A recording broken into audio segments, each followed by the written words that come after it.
பதியாதோ சோகங்கள் மறைந்திட அருள் புரிவான். உதயங்கள் தேடும் இதயங்கள் தனிலே இறையருள் மலர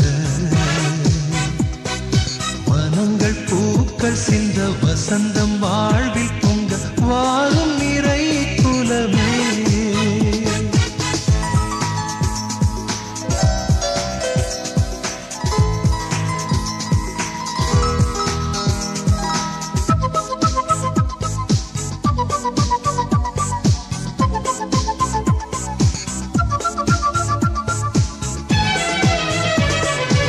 கவலைகளால் மனம் கலங்கையிலே உந்தன் கரங்களால் என்னை தாங்க வந்தாய். ஆறுதல் தேடி நான் அலைகையிலே உந்தன் விழிகளில் கருணை மழை பொழிந்தாய். புதிய உறவுகள் மலர்ந்திடவே உந்தன் அன்பின் பலியில் கலந்திடவே குலமாய் ஒன்று கூடி வந்தோம். உதயங்கள் தேடும் இதயங்கள் தனிலே இறையருள் மலர வனங்கள் பூக்கள் சிந்த வசந்தம் வாழ்வில் பொங்க வாழும் நிறை குலமே. உதயங்கள் தேடும் இதயங்கள் தனிலே இறையருள் மலர வனங்கள் பூக்கள் சிந்த வசந்தம் வாழ்வில் பொங்க வாழும் நிறை குலமே.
திருத்தந்தையர்களே, அருள் சகோதரிகளே, அன்புள்ள இறை மக்களே, முதலாக உங்களுடைய பாதுகாவலர் புனித சூசேப்பை திருவிழாவை கொண்டாடுகின்ற இந்த மகிழ்ச்சியான நேரத்தில் பங்கு தந்தையர்கள், பங்கு மக்கள் அனைவருக்கும் என்னுடைய திருவிழா வாழ்த்துக்களை தெரிவித்துக் கொள்வதில் மற்றற்ற மகிழ்ச்சி அடைகின்றேன். இந்த திருவிழா திருப்பலியை பங்கு தந்தையர்கள், பங்கு மக்கள், பக்தருடைய கருத்துக்களுக்காக ஒப்புக் கொடுக்கின்றேன். தொழிலாளரான புனித சூசேப்பர் உடைய தொழிலை நிறைவாக ஆசீர்வதித்து வளர்ச்சி பெற வைக்க வேண்டும். குடும்பத்தில் அமைதி, சமாதானத்தை கொடுக்க வேண்டும். குடும்ப நலனுக்காகவும் இந்த திருப்பலியை ஒப்புக் கொடுக்கிறேன். நீங்களும் இந்த திருப்பலியில் பங்கெடுத்து இறைவனுடைய ஆசிரியை உங்கள் பாதுகாப்பு வழியாக பெற நீங்கள் வேண்டுங்கள். இந்த நாளில் பெந்தகோஸ்து திருவிழா கொண்டாடுகிறோம். பரிசுத்தாவி வந்த நாள், இதுதான் திருச்சபை பிறந்த நாள். அந்த திருச்சபை பிறந்த நாளாகி இன்று நமது குழந்தைகள் உறுதிப்பூசல், நற்கருணை என்ற திருவள்ளுவர் சார்ந்து பெறுகின்றார்கள். ஆகவே அவர்களை பாராட்டுவோம், அவர்களுக்காக இன்று ஜெபிப்போம். நம்முடைய ஜெபத்தின் வழியாக இந்த குழந்தைகள் ஆன்மீக வாழ்வில் இன்னும் அதிகமாக வளர வேண்டும் என்று மன்றாடுவோம். அன்பு குழந்தைகளை, இன்று இந்த இறை சமூகம் உங்களை பாராட்டுகின்றது. ஒரு விதத்தில் நீங்கள் பேறு பெற்றவர்கள். ஏனென்றால் பரிசுத்தாவி வந்த நாளாகி இன்று, பெந்தகோஸ்து சொல்ல நாளாகி இன்று நீங்கள் பரிசுத்தாவி பெறப்போகின்றீர்கள் என்றால் பேறு பெற்ற குழந்தைகள், புனிதமான குழந்தைகள். ஆதலால் இங்கு நாங்கள் பாராட்டுகிறோம், உங்களுக்காக ஜெபிக்கின்றோம். நீங்களும் பக்தியோடு பராக்கு இடம் கொடுக்காமல், மற்ற சிந்தனைகள் இடம் கொடுக்காமல் நீங்கள் பங்கெடுக்க வேண்டும் என்று கேட்டுக்கொள்கிறேன். பங்கேற்பு என்பது என்ன என்றால், பக்தியோடு பங்கேற்பது என்றால் நீங்கள் ஜெபங்களை சத்தமாக சொல்லணும், பாடல்களை பாட வேண்டும், வாசகங்களை கேட்க வேண்டும். இவ்வாறு நீங்கள் செய்கின்ற பொழுது இறைவன் விரும்புகின்ற வழியில் நீங்கள் பங்கெடுக்கின்றீர்கள். அவ்வாறு பங்கெடுத்தால் மட்டும்தான் இறைவன் இந்த அருள் அடையாளத்தை கொடுப்பதில் மகிழ்ச்சி அடைவார். எனவே இந்த நாள் முழுவதும் இதே சிந்தனையோடு தான் இருக்க வேண்டும். நான் பரிசுத்தாவி கடவுளை பெற்றிருக்கின்றேன், நற்கருணை ஆண்டவரை நான் பெற்றிருக்கின்றேன் என்ற சிந்தனையில் இருக்க வேண்டும் என்று உங்களை கேட்டுக்கொள்கின்றேன். இந்த திருவிழா திருப்பலியை நாம் தகுந்த முறையில் ஒப்புக் கொடுத்து திருப்பலி வழியாக இறைவன் நம்மை நிறைவாக ஆசீர்வதிக்க வேண்டும் என்று விரும்புகின்ற சமயத்தில் அதற்கு தடையாக இருக்கின்ற நம்முடைய குற்றங்கள், பாவங்களை நினைத்து ஒரு சில வினாடிகள் அமைதியில் ஆண்டோட மன்னிப்பு கோருவோம்.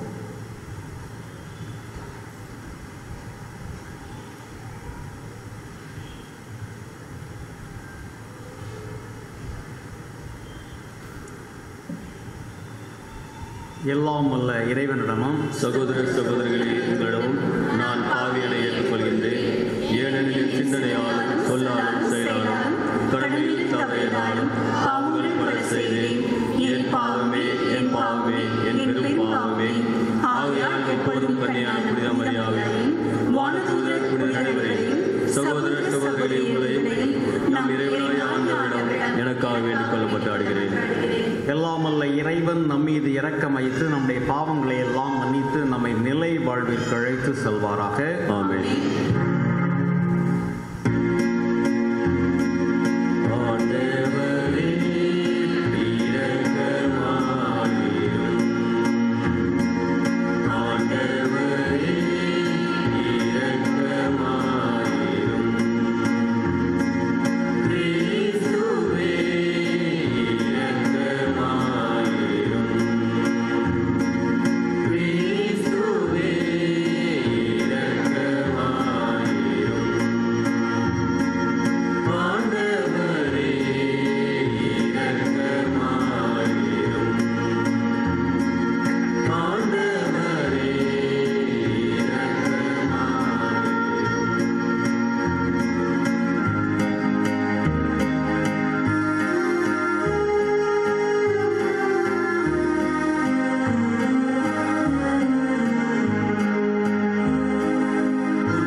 அனைத்துலக திரு அவையை புனிதப்படுத்துகின்றேன். உலகினெங்கிலும் தூய ஆவியாரின் கொடைகளை பொழிந்து நற்செய்தி முதல் அறிக்கப்பட்ட காலத்தில் நீர் செய்தது போல இக்காலத்திலும் தூய ஆவியின் அருளாம் நம்பிக்கையால் இதயங்களை நிரப்புவீராக. உம்மோடு தூய ஆவியாரின் ஒன்றேற்பிலும் இறைவனாய் என்றென்றும் வாழ்ந்து ஆட்சி செய்கின்ற எங்கள் ஆண்டவரும் உம் திருமகனுமாகிய இயேசு கிறிஸ்து வழியாக உம்மை மன்றாடுகின்றோம்.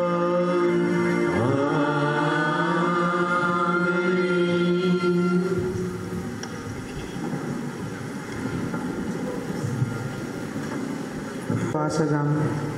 பெந்தகோஸ்து என்னும் நாள் வந்தபோது சீடர்கள் எல்லோரும் ஒரே இடத்தில் கூடியிருந்தார்கள். திடீரென்று கொடுங்காற்று வீசுவது போன்று ஓர் இரைச்சல் வானத்திலிருந்து உண்டாகி அவர்கள் அமர்ந்திருந்த வீடு முழுவதும் ஒலித்தது. மேலும் நெருப்பு போன்ற பிளவுற்ற நாவுகள் ஒவ்வொருவர் மேலும் வந்து அமர்ந்ததை அவர்கள் கண்டார்கள். அவர்கள் அனைவரும் தூய ஆவியால் ஆட்கொள்ளப்பட்டனர்.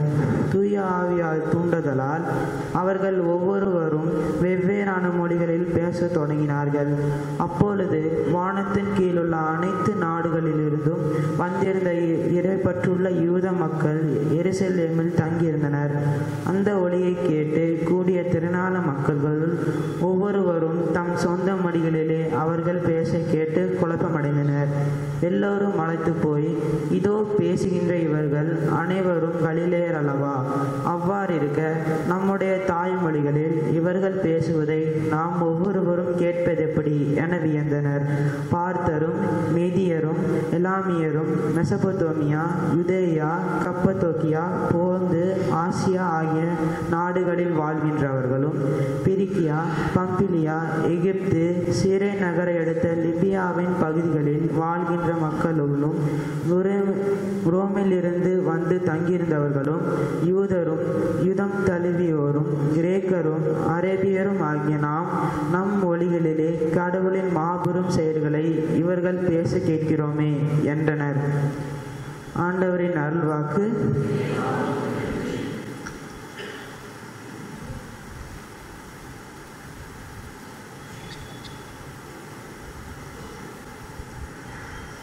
நாம் அனைவரும் பாட வேண்டிய பல்லவி, ஆண்டவரே உம் ஆவியை அனுப்பி மண்ணகத்தின் முகத்தை புதுப்பிக்கின்றேன்.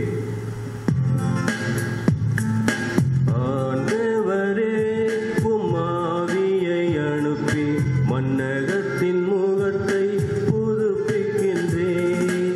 ஆண்டவரே உம் ஆவியை அனுப்பி மண்ணகத்தின் முகத்தை புதுப்பிக்கின்றேன்.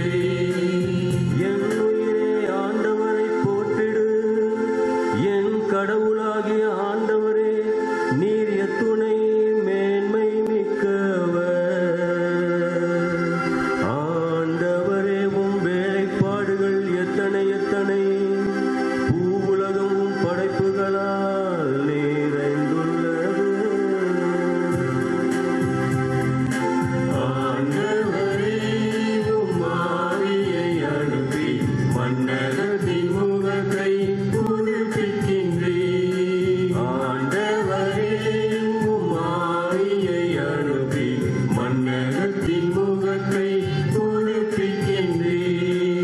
நீரவற்றின் மூச்சை நிறுத்திவிட்டால் அவை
இரண்டாம் வாசகம்.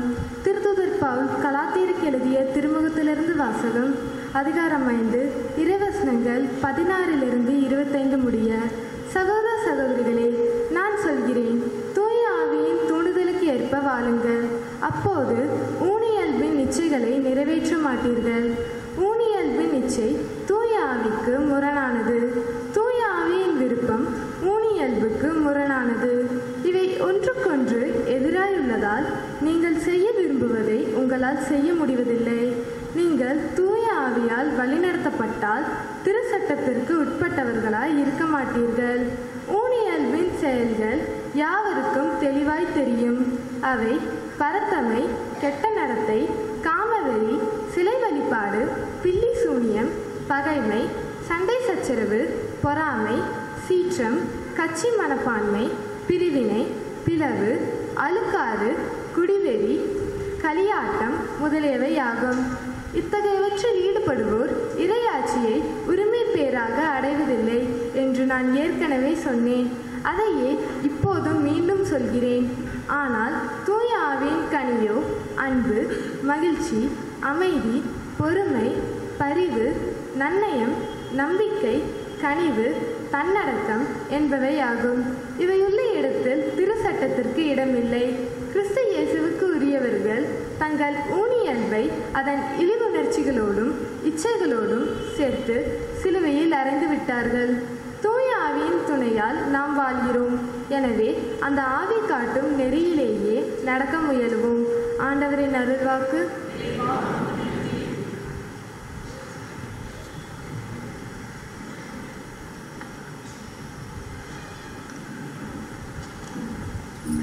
தொடர் பாடல். தூய ஆவியை எழுந்தருள்வீர், வானின்று உமது பேரொளியின் அருச்சுடர் எம்மீது அனுப்பிவிடுவீர்.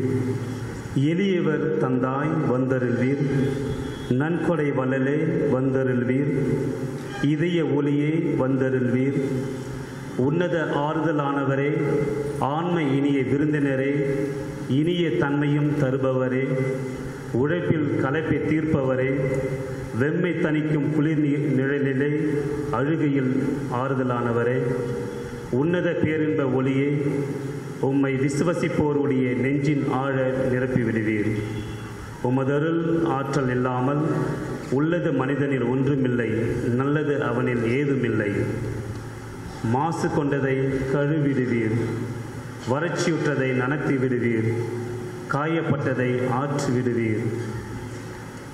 வணங்காதிருப்பதை வளர்த்திடுவீர், குளிரானதை குளிர் போக்கிடுவீர், தவறி போனதை ஆண்டருள்வீர். இறைவா, உம்மை விசுவசித்து உம்மை நம்பும் அடியாருக்கு கொடைகள் ஏழும் ஈந்திடுவீர். புண்ணிய பலன்களை வழங்கிடுவீர், இறுதியில் மீட்பும் ஈந்திடுவீர். அழிவில்லா இன்பம் அருள்வீரே.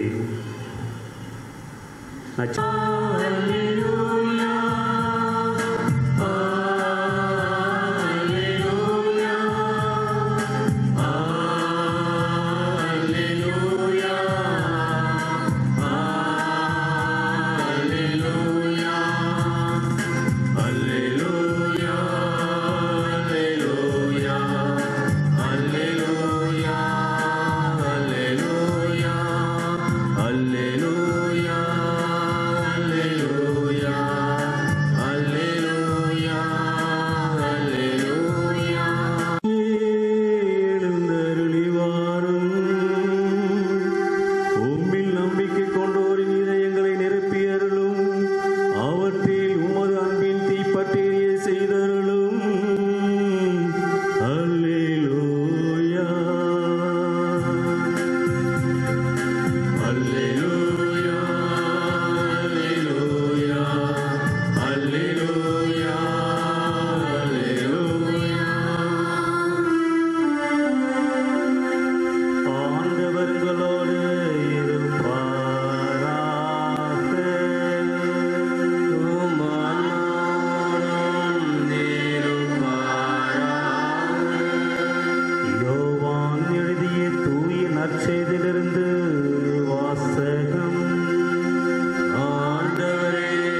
அதிகாரம் 15, இறைவார்த்தைகள் 26, 27 மற்றும் அதிகாரம் 16, இறைவார்த்தைகள் 12 முதல் 15 முடிய.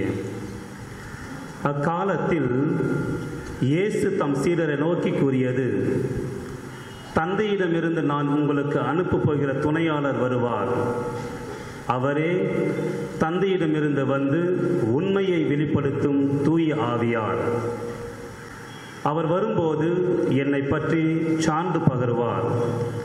நீங்களும் சான்று பகருவீர்கள், ஏனெனில் நீங்கள் தொடக்கம் முதல் என்னோடு இருந்து வருகிறீர்கள்.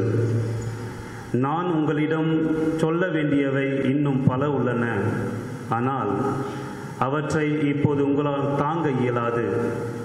உண்மையை வெளிப்படுத்தும் தூய ஆவியார் வரும்போது அவர் முழு உண்மையை நோக்கி உங்களை வழிநடத்துவார். அவர் தாமாக எதையும் பேச மாட்டார், தாம் கேட்பதையே பேசுவார். வரப்போகிறவற்றை உங்களுக்கு அறிவிப்பார். அவர் என்னிடமிருந்து கேட்டு உங்களுக்கு அறிவிப்பார். இவ்வாறு அவர் என்னை மாட்சிமைப்படுத்துவார். தந்தை உடையவையாவும் என்னை உடையவையே. எனவேதான் அவர் என்னிடமிருந்து பெற்று உங்களுக்கு அறிவிப்பார் என்றேன். ஆண்டவரின் அருள் வாக்கு. கிறிஸ்துவே. இயேசு ஆண்டவரில் பிரியமான சகோதர சகோதரிகளே, இன்று நாம் பெந்தகோஸ்து விழாவை கொண்டாடுகின்றோம். யூத மக்கள் 3 திருவிழாக்களை சிறப்பாக கொண்டாடினார்கள். ஒன்று பாஸ்கா விழா, இரண்டாவதாக பெந்தகோஸ்து விழா, மூன்றாவதாக கூடார விழா. அவர்கள் பெந்தகோஸ்து என்றால் என்ன? இது ஒரு கிரீக்கு மொழியை சார்ந்த வார்த்தை. 50வது நாள். யூத மக்கள் பாஸ்கா காலத்தில் ஆரம்பித்த அறுவடையை 50வது நாள் அந்த முதற்கனியை இறைவனுக்கு செலுத்தி ஆண்டவருக்கு நன்றி செலுத்தினார்கள். ஆகவே இது நன்றி செலுத்தின நாளாக இருந்தால் 50வது நாளை பெந்தகோஸ்து என்று அழைத்தார். அவர்களுக்கு பெந்தகோஸ்து என்றால் இறைவனுக்கு நன்றி செலுத்துவது. அதை போன்று மீட்பு வரலாற்றில் இறைவன் மோயிசனுக்கு சட்டங்களை கொடுத்தார். அதையும் 50ஆம் நாள் தான் கொடுத்தார். அதற்கு பின்பு அந்த நாளில் யாவே அவருடைய கடவுளாகவும் இஸ்ராயல்கள் இறைவனுடைய மக்களாகவும் ஒரு உடன்படிக்கை செய்து கொண்டார்கள். இதுவும் 50ஆம் நாள். இதையும் பெந்தகோஸ்து விழா என்று சொல்லுகின்றோம். அந்த பெந்தகோஸ்து விழாவை நாம் எப்படி எடுத்துக்கொண்டோம் என்றால், ஆண்டவர் இயேசு மோட்சத்திற்கு போன பிறகு 50ஆம் நாள் பரிசுத்த ஆவி அனுப்புவதாக வாக்குறுதி அளித்தார். அதன்படி இன்று பாஸ்கா விழாவை முடிவுகின்ற தருவாயில் இறைவன் பரிசுத்த ஆவியை நமக்கு கொடுத்தார். 50 நாள் பரிசுத்த ஆவியை கொடுத்தார். எவ்வாறு இஸ்ராயல் மக்கள் அந்த பெந்தகோஸ்து விழாவின் போது அறுவடையை ஆண்டவருக்கு நன்றியாக பலி செலுத்தினார்களோ, அதே போன்று பெந்தகோஸ்து விழாவின் போது பரிசுத்த ஆவி எல்லா மக்கள் மீது இறங்கி ஏறக்குறைய 3000 பேர் திருமுழுக்கு பெற்று அன்று திருச்சபை ஆரம்பமானது. ஆகவே இதுவும் நமக்கு நன்றி பலியாக நாம் ஒப்புக் கொடுக்கின்றோம் என்று நம்முடைய திருச்சபையுடைய பிறந்த நாள் என்பதை நாம் அறிவோம். இந்த பரிசுத்த ஆவிய கடவுளை நாம் உறுதி பூசும் போது மிகுந்த முறையில் நாம் பெற்றோம். அந்த பரிசுத்த ஆவி இன்று நமது குழந்தைகள் பெற இருக்கிறார்கள். பரிசுத்த ஆவி யார் என்பதை நாம் அறிந்திருக்கின்றோம். எனினும் அவருடைய முழுமையான கொடைகளை பற்றி நமக்கு தெரியவில்லை. பரிசுத்த ஆவி யார், எப்படி செயலாற்றுகிறார் என்று இயேசுவின் வாழ்க்கையிலும் திருச்சென் வாழ்க்கையிலும் தனிமத வாழ்க்கையிலும் நாம் சிந்தித்தால் அவருடைய செயலாற்றை நாம் புரிந்து கொள்ளலாம். இயேசுடைய வாழ்க்கையில் எப்படி செயல்பட்டார் என்றால், இயேசு பிறந்தது பரிசுத்த ஆவியால் தான். இயேசு யோர்தான் நதியில் திருமுழுக்கு பெற்றதும் பரிசுத்த ஆவியால் தான். அந்த பரிசுத்த ஆவியால் ஏவப்பட்டு பாலைவனத்துக்கு சென்று தியானம் செய்தார். அதற்கு பிறகு பரிசுத்த ஆவியால் ஏற்பட்டு கலிலியாவை சென்று தன்னுடைய நற்செய்தியை பண்ணி ஆரம்பித்தார். அந்த பரிசுத்த ஆவியின் துணையோடு பரிசுத்த ஆவியோடு இணைந்து தீய சக்திகளை விரட்டினார், பேய்களை விரட்டினார், புதுமைகள் செய்தார், அற்புதங்கள் நிறைவேற்றினார் என்று நமக்கு சொல்லப்படுகின்றது. எனவே இயேசு பிறந்தது முதல் அவர் இறந்து மோட்சத்திற்கு செல்கின்ற வரை பரிசுத்த ஆவி அவரில் செயலாற்றினார் என்பதை நமக்கு நற்செய்தியாளர்கள் தெளிவாக சொல்லுகின்றார்கள். அடுத்ததாக பரிசுத்தாவி திருச்சபையில் எப்படி செயல்படுகின்றார்? திருச்சபை ஆரம்பித்ததும் பரிசுத்தாவி தான். அதுவும் இன்று தான் அவர் ஆரம்பித்தார். விசுவாச பிரமாணத்தை நாம் சொல்லுகின்றோம், தூய ஆவியாரை நம்புகின்றேன் என்று சொன்ன அடுத்த வரிகளில் புனித கத்தோலிக்க திரு அவையை நான் நம்புகின்றேன். எனவே இரண்டிற்கும் தொடர்பு இருக்கின்றது என்பதை சுட்டி காட்டுகின்றது. எப்படி என்றால், பரிசுத்தாவி தான் திருச்சபை வழிநடத்துகின்றார். இந்த பரிசுத்தாவி தான் உயிர் தாண்டவரை நமக்கு அறிமுகப்படுத்துகின்றார். அந்த பரிசுத்தாவி கடவுள் தான் நம்மை இன்றும் எப்பொழுதும் வழி நடத்துவார். திரு விவிலியத்தை படிப்பதற்கு முன்னால் தூய ஆவியார் நாம் வேண்டி ஜெபித்தால் அந்த விவிலியத்தினுடைய வார்த்தைகளை நாம் தெளிவாக புரிந்து கொள்ள முடியும். அதே சமயம் அதை நம் வாழ்க்கையில் கடைபிடிக்கவும் பரிசுத்தாவி நமக்கு துணை செய்கின்றார். ஆகவே பரிசுத்தாவிய கடவுள் தான் திருச்சபையை ஏற்படுத்தினார், திருச்சபையை உருவாக்கினார், திருச்சபையை வழி நடத்துகின்றார் என்று நாம் அறிகின்றோம். அடுத்ததாக பரிசுத்தாவி எப்படி கிறிஸ்தவர்களில் செயலாற்றுகின்றார்? இன்றைய நாம் வாசகத்தில் கேட்டது போல, கிறிஸ்தவர் என்றால் என்ன? கிறிஸ்தவருடைய இலக்கணம் என்ன? பரிசுத்த ஆவியால் இயக்கப்படுகிறவர் மட்டும்தான் கிறிஸ்தவர். அதாவது பரிசுத்தாவி தன்னிடத்தில் கொண்டு அதன்படி நடக்கின்றவர்தான் கிறிஸ்தவர். அந்த பரிசுத்தாவி நம் உள்ளத்திலிருந்து வாழ்வதனால் அவர் வழியாக நாம் இறைவனை அப்பா தந்தா என்று அழைக்கின்ற பேரு நமக்கு கிடைக்கின்றது. எனவே பரிசுத்தாவி பல கோணங்களில் நம் மீது செயலாற்றுகின்றார். இந்த பரிசுத்தாவியை பெற்ற பிறகு நமக்கு 2 விளைவுகள் கொடுக்கப்படுகின்றது. ஒன்று அக விளைவு, உள்ளத்தை சார்ந்தது. மற்றது புற விளைவு, வெளி உலகை சார்ந்தது. உள்ளத்தை சார்ந்தது என்றால் என்ன? பரிசுத்தாவி பெற்ற நாம் அனைவரும் இறைவன் வாழ்கின்ற ஆலயங்களாக மாறுகின்றோம். புனித சின்னப்பர் சொல்லுவார், நீங்கள் உங்களுடைய உடல்களால் உங்கள் உடல்களுக்கு பெருமை சேருங்கள், ஏனென்றால் பரிசுத்தாவி உங்கள் உள்ளத்திலே வாழ்ந்து கொண்டிருக்கின்றார். அப்படி என்றால் நம்முடைய உள்ளங்கள், உடல்கள் புனிதமான உடல்கள். நாம் புனிதமான வாழ்வை வாழ நாம் கடமைப்பட்டிருக்கின்றோம். எப்பொழுதும் நாம் தூய்மையாக இருக்க வேண்டும். நாம் ஒரு குற்றமோ ஒரு தவறோ செய்கின்ற பொழுது நம்ம உள்ளத்தில் இருக்கின்ற பரிசுத்தாவிக்கு எதிராக குற்றம் புரிகின்றோம். ஆலயத்தில் நுழைகின்ற பொழுது நீங்களோ அல்லது நம்ம மற்ற மதத்தினோட யாராக இருந்தாலும் நான் நுழைகின்ற பொழுது நம்மளை அறியாமலே ஒரு அச்சம். அந்த அச்சம் என்ன அச்சம்? இறைவன் வாழ்கின்ற இடம், இது புனிதமான இடம் என்று நம்ம அச்சத்தோடு விசுவாச உணர்வோடு தான் உள்ளே நுழைகின்றோம். அதே போன்றுதான் நம்முடைய உடல்களும் புனிதமான உடல்கள்.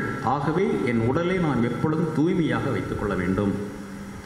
பரிசுத்தாவி உறுதிப்பூசல் பெறுகின்ற பொழுது ஆயர் சொல்லுகின்றார், பரிசுத்தாவின் முத்திரையை பெற்றுக்கொள்ளுங்கள். பரிசுத்தாவின் முத்திரையை பெற்றுக்கொள்ளுங்கள். அதாவது உறுதிப்பூசல் பெற்ற பிறகு நம்முடைய உள்ளங்களில் ஒரு முத்திரை, அழியாத முத்திரை நமக்கு வழங்கப்படுகின்றது. அது அழியாத முத்திரை. அந்த முத்திரை மதிப்புள்ள முத்திரை. பங்குசாமியிலிருந்து ஒரு ரெக்கமெண்ட் லெட்டர் வாங்கணும்னு வைத்துக்கொள்ளும். ஒரு காலேஜுக்கு அவர் அதில் ஒரு முத்திரை போட்டார், லெட்டரில் முத்திரை போட்டார். அந்த முத்திரை போட்ட அந்த லெட்டர் அர்த்தம் என்னது? சாமியாரிடம் பெற்ற முத்திரை கடிதம், விலை மதிப்பில்லாத கடிதம். அந்த முத்திரையை பார்த்து அந்த நிறுவனத்துக்காரங்கள் தேவையான உதவிகளை செய்கின்றார்கள். அதே போன்று நம்முடைய உள்ளத்தில் இருக்கின்ற முத்திரை விலை மதிப்பில்லாத முத்திரை. இறைவனுக்கு சொந்தமான மக்கள் நாம் இறைவனுக்கு அர்ப்பணிக்கப்பட்ட மக்கள் நாம். இறைவனை வணங்கவும் ஆராதிக்கவும் வழிபடவும் அந்த முத்திரை நமக்கு உத்தரவு கொடுக்கின்றது. அந்த முத்திரை நம் மோட்சத்துக்கு சென்றாலும் நம்மளை காட்டி கொடுத்துடும். மோட்சத்தில் பல மக்கள் இருப்பார்கள், இவர் கிறிஸ்தவர் என்று நமக்கு சொல்லும். நரகத்துக்கு போனாலும் காட்டி கொடுத்து விடும். ஆகவே அந்த முத்திரை அழியாத முத்திரை. பாவங்கள் குற்றங்கள் செய்கின்ற சூழலில் வருகின்ற பொழுது நான் இறைவனுக்கு அர்ப்பணிக்கப்பட்ட ஒரு குழந்தை, என் உள்ளத்தில் இறைவன் வாழ்கின்றார், பரிசுத்தாவி வாழ்கின்றார் என்ற சிந்தனை வந்தால் நிச்சயமாக நாம் பாவமே செய்ய மாட்டோம், துரோகம் செய்ய மாட்டோம். பெற்றோர்கள் தன்னுடைய குழந்தைகளை கல்விக்காக வெகு தூரத்தில் அனுப்பி வைக்கின்ற பொழுது என்ன சொல்வார்கள்? நல்லாயிரு, புனிதமாயிரு, தவறு செய்யாத, குற்றம் புரியாத. தவறும் குற்றமும் எங்களுக்கு தெரியாமல் செய்தாலும் நீ பேரண்ட்ஸுக்கு, பெற்றோர்கள் துரோகம் செய்கின்றாய் என்று சொல்வார்கள். அது நியாயமான செயல். அதே போன்று தான் இறைவனுக்கு தெரியல, நான் இந்த சின்ன குற்றம் செய்கிறேன், பெரிய குற்றம் செய்கிறேன். அவ்வாறு நாம் தப்பும் தவறும் செய்கின்ற பொழுது, இறைவனை காயப்படுத்துகின்ற பொழுது நாம் பரிசுத்தாவிக்கு எதிராக துரோகம் புரிகின்றோம் என்று மறக்க வேண்டாம். அப்படி என்றால் எப்பொழுதுமே நான் தூய்மையான வாழ வேண்டும் என்று இந்த முத்திரையானது நம்மளை அழைக்கின்றது. இரண்டாவதாக, பரிசுத்தாவியை பெற்ற நாம் அனைவரும் பிறருக்கு சான்று, இறைவனுக்கு சான்று பெற அழைக்கப்பட்டிருக்கிறோம். அது வெளி உலகை சார்ந்தது. இயேசு விண்ணகம் செல்வதற்கு முன்பதாக சீடர்களுக்கும் திருத்துதர்களுக்கும் கொடுத்த கட்டளை, உலகமெல்லாம் சென்ற நற்செய்தி அறிவியுங்கள், உலகம் முடிகின்றவரை எனக்கு சாட்சியாக இருங்கள். ஒவ்வொரு கிறிஸ்தவனுடைய பணி இயேசுவுக்கு சான்று பகிர்வது, நற்செய்தி அறிவிப்பது, இயேசு ஆண்டவர், இயேசு கடவுள், இயேசு மீட்பர் என்று நாம் அறிவித்து கொண்டே நாம் இருக்க வேண்டும். இதுதான் நம்முடைய கடமை. இத்திய சூழலில் இது மிக கடினமான செயல், சவால்கள் நிறைந்த செயல். எனினும் நாம் நற்செய்தி அறிவிக்கின்ற பொழுது சவால்கள் வரலாம், கஷ்டங்கள் வரலாம், எதிர்ப்புகள் வரலாம், சலுகை கூட இழக்க வேண்டிய சூழல் வரலாம். எனினும் நாம் நற்செய்தியை அறிவித்து கொண்டே இருக்க வேண்டும். இயேசு இறைவன் நம்மோடு இருந்து நம்மை வழிநடத்துகிறார் என்று எண்ண வர வேண்டும். ஆகவே நற்செய்தி அறிவிக்கின்ற தியாகம் செய்ய கடமைப்பட்டிருக்கிறோம். ஏன் உயிர் தியாகங்களும் செய்ய கடமைப்பட்டிருக்கின்றோம். உறுதிப்பூசல் பெற்ற நாம் அனைவரும் இயேசு கிறிஸ்துவின் போர் வீரர்களாக கருதப்படுகின்றோம். போர் வீரர்களினுடைய பணி என்ன? நாட்டின் எல்லையில் இருந்து கொண்டு பகைவர்களிலிருந்து நம்மை காப்பாற்றுகின்றார்கள். காப்பாற்றுகின்ற சமயத்தில் அவர்கள் உயிரையும் இழக்க வேண்டிய நிலை வரும். அதே போன்று இயேசுவுக்காக நாம் சாட்சியம் பகிர்கின்ற பொழுது, நற்செய்தி அறிவிக்கின்ற பொழுது உயிருக்கே ஆபத்து வரலாம். அதுக்கு நாம் தயாராக இருக்க வேண்டும் என்றுதான் பரிசுத்தாவி எனக்கு வழங்கப்பட்டிருக்கின்றது. தஞ்சாவூர் மறை மாவட்டத்தில் ஒரு பங்கு ராசியமங்கலம், அங்கே ஒரு குருவானவர் வட இந்தியாவில் பணி செய்கின்றார். அவர் பலாசூர் மறை மாவட்டத்தை சார்ந்தவர். ஜமுனி என்ற கிராமத்திலே பணிபுரிகின்றார். அவர் நற்செய்தி அறிவிப்பு மிக ஆர்வமாக செயல்பட்டார். ஆதிவாசிகளோடு வாழ்ந்து அந்த மக்களுக்கு இயேசுவை வழங்குவதும் இயேசுவை வாழ்ந்து காட்டுவதும் என்ற பணியை செய்து கொண்டிருந்தார். அவருக்கு நிறைய அச்சுறுத்தல்கள், உயிருக்கு எதிரான அச்சுறுத்தல்கள், மத விரோதிகள் அவர் எச்சரித்தார்கள். அதை பற்றி கவலையே படல. ஆகவே இவர் வீட்டுக்கு லீவுக்கு விடுமுறைக்கு வந்தார். பங்கில் திருப்பலி நிறைவேற்றுகின்ற பொழுது தன்னுடைய அச்சுறுத்தலை எடுத்து கூறினாராம். மக்கள் சொன்னாங்க, ஃபாதர் நீங்கள் போகாதீங்க, கொஞ்ச நாள் எங்களோடு இருங்க, அதற்கு பிறகு நீங்கள் செல்லுங்கள், அப்பொழுது கொஞ்சம் அமைதி நிலவும், உங்களுடைய பிஷப்டை நாங்கள் சொல்லி உங்களுக்கு விடுமுறையை அதிகமாக்கிக் கொள்கிறோம்னு சொன்னார்களாம். இவர் ஏற்றுக்கொள்ளவில்லை. விடுமுறை முடிந்தவர் சென்றார். மீண்டும் அதையே பணியை செய்தார். நற்செய்தி அறிவிப்பு பண்ணி திருப்பலி நிறைவேற்றுவது. இவர் ஒரு நாள் மாலையில் திருப்பலி நிறைவேற்றி முடித்து அவருடைய ஒரு குடிசையில் இருக்கின்ற பொழுது அவரை கொன்று விட்டார்கள். இந்த குருவானவருக்கு தான் இறப்போம், தன்னை கொல்லுவார்கள் என்று தெரிந்தும் அவர் துணிவோடு நற்செய்தி அறிவித்தார். கடவுளுக்காக நற்செய்தியை அறிவித்தார். இந்த வகையான தியாகத்தை நாம் செய்ய கடமைப்பட்டிருக்கின்றோம். நாம் இப்பொழுது கிறிஸ்துவாக இருப்பதற்கு காரணம் என்ன? வெளிநாட்டிலிருந்து வந்த வேத போதகர்கள், அதாவது மிஷினரிஸ் என்று சொல்லுங்க, வேத போதகர்கள். எடுத்துக்காட்டாக புனித சபையாருடைய வாழ்க்கை பாருங்கள். பெரிய பணக்காரர், அரசு சபையில் வாழ்ந்தவர், PhD பட்டம் பெற்று பேராசிரியராக இருந்தவர். அதையெல்லாம் இயேசுவுக்காக உதறி தள்ளிவிட்டு தெரியாத தேசமாகிய நமது நாட்டிற்கு வந்து அதுவும் கடற்கரை பகுதியிலேயே அவர் நற்செய்தியை அறிவித்தார். இதை பார்த்த மத விரோதிகள் அவர் தங்குகின்ற குடிசைகள் எல்லாம் தீ வைச்சிருவார்களாம். எப்படி தப்பிவிடுவார்? ஒரு முறை இவ்வாறு போதித்து கொண்டிருக்கின்ற பொழுது, சாயங்காலம் மாலையில் போதித்து கொண்டிருக்கும் பொழுது மதவர்கள் வருவதை யாரும் சுட்டி காட்டினாங்க. உடனே பக்கத்தில் ஓடி மரத்தில் ஏறிட்டார். மரத்தில் ஏறி பதுங்கி இருந்தார். மதவர்கள் வந்தார்கள், அவரை காணவில்லை, அப்படியே உட்கார்ந்துட்டாங்களாம். அதிகாலையில் சென்றார்கள். அவள் சென்ற பிறகு காலையிலே மரத்திலிருந்து இறங்கி வந்தார். இறங்கி வந்து என்ன சொன்னார்? தொடர்ந்து அந்த பணியை ஆற்றிக்கொண்டே இருந்தாராம். நீங்களும் தானே இருந்த என்ன சொல்லியிருப்போம்? நம்ம நாட்டில் வந்து இந்த நிலைமையா, நான் எங்கள் நாட்டுக்கு திரும்பி போகிறேன் என்று நாம் சொல்லியிருப்போம். இவர் இயேசுவை நான் ஏற்றுக்கொண்டேன், அந்த இயேசுவை அறிவிப்பதன் கடமை என்று செய்தார். அவங்க நாட்டில் இருந்து அந்த சொகுசான வாழ்க்கை வாழ்ந்திருக்கலாம். அவருடைய தலைவர் புனித லோயிலா இஞ்ஞாசியாருக்கு கடிதம் எழுதினாராம். இந்த மக்களுக்கு நான் நற்செய்தி அறிவித்து அறிவித்து அறிவித்து என்னுடைய தொண்டையே காய்ந்து விட்டது. நான் திருமுழுக்கு கொடுத்து என்னுடைய கைகளெல்லாம் வாதம் கண்ட கதைகள் ஆகியிருந்து எழுதினாராம். அந்த அளவிற்கு அவர் நற்செய்தி அறிவித்தார். அந்த அளவுக்கு இயேசுவை மக்களுக்கு போதித்தார். அவர் இறக்கின்ற பொழுது சான்சியான் தீவு சைனா பக்கத்தில் இருக்கின்றது. எப்படி இறந்தார்? பணக்காரர், பரதேசி மாதிரி இறந்தார், அனாதியாக இறந்தார். என்னிடத்தில் யாரும் இல்லை என்று வருத்தப்படவில்லையே. இயேசுவுக்காக நான் வாழ்ந்தேன், நான் இயேசுவுக்காக நான் உயிரை விடுகிறேன் என்று சொல்லி அவர் இறந்தார். ஆகவே எப்படி அவர் இவ்வாறு இந்த நற்செய்தியை அறிவித்ததால் தான் நீங்களும் நானும் கிறிஸ்துவாக இருக்கணும். ஏன்? ஒரு அருளானந்தருடைய வாழ்க்கை பாருங்கள். அருளானந்தர் அவர் இந்தியாவுக்கு வந்து போதிக்க வேண்டும் என்று தன் தாயிடம் தன்னுடைய விருப்பத்தை தெரிவித்த பொழுது தாய் தடுத்து விட்டார்களாம். மகனே, நமது நாட்டில் நீ குருவாக இருந்து செயலாட்டு, வெளிநாட்டுக்கு போக வேண்டாம், நீ தான் என்னை அடக்கம் பண்ணணும். இவருக்கு வெளியே போய் போதிக்க வேண்டும்னு ஒரே ஆசை. அதனால் என்ன பண்ணார்? அம்மாவுக்கு தெரியாமல் கப்பலேறிட்டார். கப்பலேறிட்டு இந்தியாவுக்கு வந்து சிவகங்கையில் போதித்தார். அங்கு அவர் கொலையுண்டார். அந்த கொலை உண்ட செய்தியை தாய்க்கு அறிவித்தார்களாம். நாம் என்ன சொல்லியிருப்போம்? என் மகன்கிட்ட சொன்ன கேட்கல, இந்த நிலைமைக்கு ஆளாய்த்தான் என்று சொல்லுவோம்.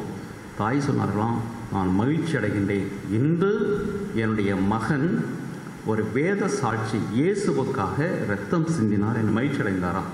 அதோடு கல்யாண ட்ரெஸ்ஸை மாட்டிட்டு போட்டுட்டு கோயிலில் போய் சந்தோஷமாக திருப்பலி நிறைவேற்றினார்களாம். இவருடைய தியாகம், இவருடைய உயிர் சாவுதான் நமக்கு நற்செய்தி அறிவித்தது என்பதை நாம் மறக்க வேண்டாம். இந்த அளவுக்கு நம்மளால் நற்செய்தி அறிவிக்காவிட்டாலும் குறைந்தபட்சம் நம்முடைய குடும்பங்களை நாம் நற்செய்தி அறிவிக்கணும். நம்முடைய குழந்தைகளுக்கு நற்செய்தி அறிவிக்கணும். எப்படி? பெற்றோர்களாகி நீங்கள் ஒரு எடுத்துக்காட்டான வாழ்வின் மூலமாக அந்த குழந்தைகளுக்கு நீங்கள் இயேசுவுக்கு சாட்சியாக இருக்க வேண்டும். எத்தனை பெற்றோர்கள் நம்முடைய குழந்தைகளுக்கு வீடுகளையும் மறைக்கலை கற்றுக் கொடுக்கணும்? எத்தனை பெற்றோர்கள் இறை வார்த்தையை படி என்று சொல்லுகிறோம், சேர்ந்து படிப்போம், சேர்ந்து ஜெபம் செய்வோம் என்று நாம் எத்தனை பெற்றோர்கள் நாம் செய்திருக்கின்றோம்? உங்களுடைய குழந்தைகள் கல்லூரி, மிகுந்த உயர்ந்த கல்லூரியில் படித்து பட்டம் பெற வேண்டும் என்று அலையாய் அலைகின்றோம், நிறைய நேரம் செலவிடுகிறோம். அதே போன்று என்னுடைய குழந்தை ஆன்மீக வாழ்வில் வளர வேண்டும் என்று எத்தனை பேர் செலவழிச்சிருக்கிறோம்? என் குழந்தைக்கு நான் மறைக்கலை கற்றுக் கொடுக்கணும்னு இயேசு சொல்ல வேண்டும், இறைவாதை சொல்லிக் கொடுக்க வேண்டும் என்று எத்தனை பேர் சொல்லுகின்றோம்? எனவே நாம் சாட்சிய வாழ்வு நம்முடைய குடும்பத்திலிருந்து ஆரம்பமாக வேண்டும் என்று இந்த தாயாக திருச்சபை நமக்கு எடுத்துரைக்கிறது என மறக்க வேண்டாம். ஏன் நம்முடைய கோயம்புத்தூரில் வந்து நற்செய்தி அறிவித்தது யார்? MEP ஃபாதர்ஸ், பிரான்ஸ் நாட்டை சார்ந்த வேத போதக சபைகள். குறிப்பாக நம்முடைய பிரசன்டேஷன் சபை ஏற்படுத்திய ராபேல் அடிகளாருடைய வாழ்க்கையை பார்த்தால் ஆச்சரியமாக இருக்கும். அவரை அங்கே பிரான்ஸ் நாட்டிலிருந்து இந்தியாவுக்கு வழி அனுப்புகின்ற பொழுது கொலைகளத்திற்கு வழி அனுப்புவது போல் செய்தார்கள். ஏன் கொலைகளத்திற்கு? திரும்பி வரமாட்டார், அவ்வளோதான். உற்றார் உங்களை மறந்து தான் செயல்பட வேண்டும், அப்படி தான் செய்தார்கள். இங்கே வந்தார், பல இடங்கள் பங்கு சாமியார் இருந்தார். நம்முடைய கர்மத்தமட்டில் பங்கு சாமியார் இருந்தார். அதே மாதிரி கேரளாவில் பங்கு சாமியாராக இருந்தார். கேரளாவில் பங்கு சாமியார் இருந்த பிறகு அவர் டிரான்ஸ்ஃபர் ஆகி கர்மத்தமட்டை வருகின்ற பொழுது 15 நாள் ஆச்சு தான். ஏன்? ரோடு இல்லை, வசதி இல்லை, மிருகங்களுடைய பயம், இதெல்லாம் தாண்டி நடந்து வந்து கருமத்தம்பட்டியில் வந்து நற்செய்தி அறிவித்தார். பாலக்காலேருந்து கருமத்தம்பட்டிக்கும் ஒரு 2 ஹவர்ஸில் போயிடலாம். 15 நாள் எடுத்து ஒரு நற்செய்தி அறிவித்தார். இவர்கள் தான் MEP ஃபாதர்ஸ் தான் நம்முடைய டைசிஸை உருவாக்கினவர்கள். ஆகவே அன்புக்குரியவர்களே, இவருடைய வாழ்க்கை முறை நமக்கு எடுத்துக்காட்டாக இருக்க வேண்டும். இதைத்தான் இன்றைய விழா நமக்கு எடுத்துரைக்கிறது என்பதை மறக்க வேண்டாம். குடும்பங்களில் நாம் குழந்தைகளை வந்து புனிதர்களாக உருவாக்கணும். யாரும் வந்து புனிதர்களாக பிறப்பதில்லை, புனிதர்களாக உருவாக்கப்பட வேண்டும். எப்படி? பெற்றோருடைய எடுத்துக்காட்டான சாட்சிய வாழ்வால் நம்ம இருக்க வேண்டும். புனித அந்தோனியாருடைய வாழ்க்கை பாருங்கள், புதுமைகள் பல செய்தார். அவர் கேட்டபோது சொன்னாரா, எப்படி நீங்கள் புதுமை செய்கின்ற ஆற்றல் வந்தது என்றால், அவருக்கு இறைவார்த்தை மீது ஆர்வம், நற்கருணை மீது பக்தி. இதை சொல்லிக் கொடுத்தது யார்? பெற்றோர்கள் என்று சொல்லுகிறார். என் பெற்றோர்கள் இதை ஊக்குவித்தார்கள், ஆகவே என்னால் புதுமை செய்கின்ற. எனவே அவர் புனிதராக மாறுவதற்கு பெற்றோர்கள் தான் காரணம். பிரான்சிஸ் சபையாருடைய வாழ்க்கை பாருங்கள், குழந்தையாக இருக்கின்ற பொழுது அவர் வந்து அரசு சபையில் வாழ்ந்தார்கள். அவங்க வீட்டில் ஒரு பெரிய பாடுபட்ட சிறுவம் இருக்குமா. இந்த தாய் இந்த பாடுபட்ட சிறுவத்தை பற்றி அடிக்கடி மகனுக்கு சொல்லி விசுவாசத்தை ஊட்டினார்கள். அந்த விசுவாசம்தான் அவரை ஒரு குருவானராக மாற்றி அவர் ஒரு போதகராக, மிஷனரியாக இந்தியாவுக்கு வந்தது. அவர் இறந்த பொழுது ஒரு நிகழ்வு என்று சொல்வார்கள். அந்த தாய் எந்த சிறுவத்தை சுட்டி காட்டினார்களோ இறந்த அன்னைக்கு அந்த பாடுபட்ட சிறுவம் கண்ணீர் விட்டு அழுதுதான், இரத்த கண்ணீர் விட்டு அழுதுதான். இங்கே நாம் என்ன கண்டு அன்புக்குரியவர்களே, பெற்றோர்கள் தான் இவர்கள் புனித நிலையடைய காரணமாக இருந்தார்கள். அந்த வகையான பெற்றோர்கள் சாட்சிய வாழ்வு வாழ வேண்டும். அதை நாம் மக்களுக்கு நாம் எடுத்து வாழ வேண்டும். இதை நீங்கள் செய்ய வேண்டும் என்று அன்போடு கேட்டுக்கொள்கிறேன். அடுத்ததாக நம்முடைய குழந்தைகள் நற்கருணை பெறுகின்றார்கள். நற்கருணை என்பது 3 உண்மைகளை சொல்லுகிறது. ஒன்று, இறைவனுடைய புனித பிரசன்னம். இரண்டாவதாக நற்கருணை ஆண்டுடைய உணவு. மூன்றாவதாக நற்கருணை கல்வாரி பலி. ஆண்டோடைய புனித பிரசன்னம் இயேசு சொல்லுகின்றார், உலகம் முடிகின்றவரை நான் உங்களோடு இருப்பேன் என்று சொன்னார். உலகம் முடிகின்றவரை இயேசு நற்கருணையிலிருந்து தன்னுடைய உடல் இருப்பை நமக்கு கொடுக்கின்றார். நம் நாட்டில் ஒரு பழமொழி இருக்கின்றது, இறைவன் தூணிலும் இருப்பார், துரும்பிலும் இருப்பார். அப்படி என்றால் இயேசு எல்லா இடத்திலும் இருக்கின்றார். அப்படி இருந்து ஏன் நாம் நற்கருணை வைக்க வேண்டும்? நற்கருணையில் இருக்கின்ற பிரசனம் ஒரு வித்தியாசமான பிரசனம். ஏனெனில் இயேசு அப்பத்தை எடுத்து இது என் உடல் என்று சொன்னார். ஆக இயேசுவை சொன்னதால் நற்கருணை ஆண்டோடைய புனிதமான பிரசன்னம். ஆகவே தான் நற்கருணை பேழையில் வைத்து நாம் ஆராதிக்கின்றோம். நோயாளிகளுக்கு நற்கருணை எடுத்து செல்கின்றோம். இந்த நற்கருணை இறைவன் நமக்கு பிரசன்னமாக இருக்கின்றார். நாம் அவருக்கு பிரசன்னமாக இருக்கணுமா என்று சிந்தித்து பார்க்க கடமைப்பட்டது. 24 மணி நேரம் இறைவன் நற்கண்ணில் பிரசன்னமாக இருக்கணும், நாம் அவருக்கு பிரசன்னமாக இருக்கணுமா?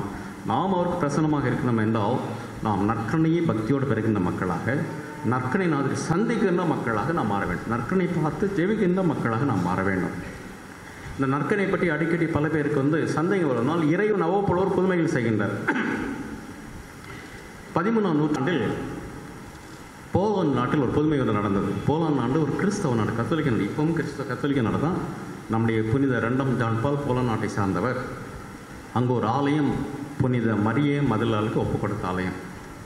2 அபிவிசுவாசிகள், நம்பிக்கை இல்லாதவர்கள் அங்கே இருக்கின்ற சேக்ரிஸ்டியனை பார்த்து ஒரு 3 நன்மை கூடன்னு கேட்டாங்களாம்.